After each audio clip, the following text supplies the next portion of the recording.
لە یەکێک لە یاریەکانی هەفتەی سێزدەی خولی نایابی کوردستان لە پیرمان پێشمەرگەی هەولێر پێشوازی لە سیروانی نوێ کرد.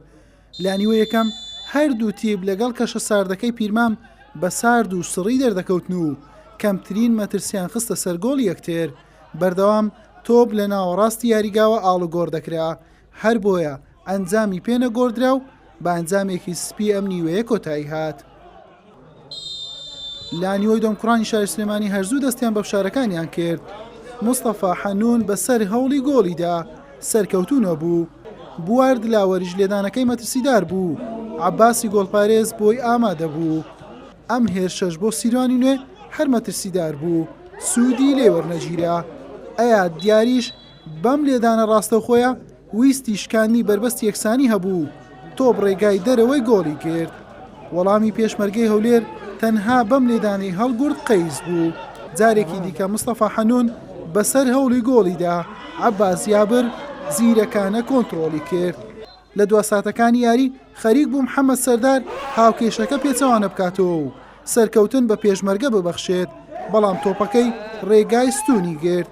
یاری چۆن دەستی پێکرد هەروەش کۆتایی هات.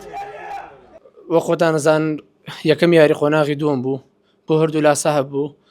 یانی سیروانی نوێژێکەکە لەیانە باشەکان، یعنی ئەتوانم بڵێم باشترین فەریق لە دەوری کوردستان، تیپێکی منەظەمە زۆر باشن. بۆ خۆتان لە دیار تۆپانێکە بوون، جێم یەکەمە زۆر باش بووین، ئەمان توانی ینی هیچ نەبێ بە گۆڵێ دوو گۆڵ زیاتریش تۆمارکەین، مۆفەق نەبوون. لە جێمی دۆم سیروانیە باشتر داخل بوو، باشتر لە ئێمە زیاتر پرێستر گەمەی دەکرد. بۆ خۆتان نەزان لە دەقانی ئاخریش بەختی یاوەرمان نەبوومان توانی سێ خاڵەکە بەدەست بێن، ئەوانش بە هەمان شێوەیان توانی.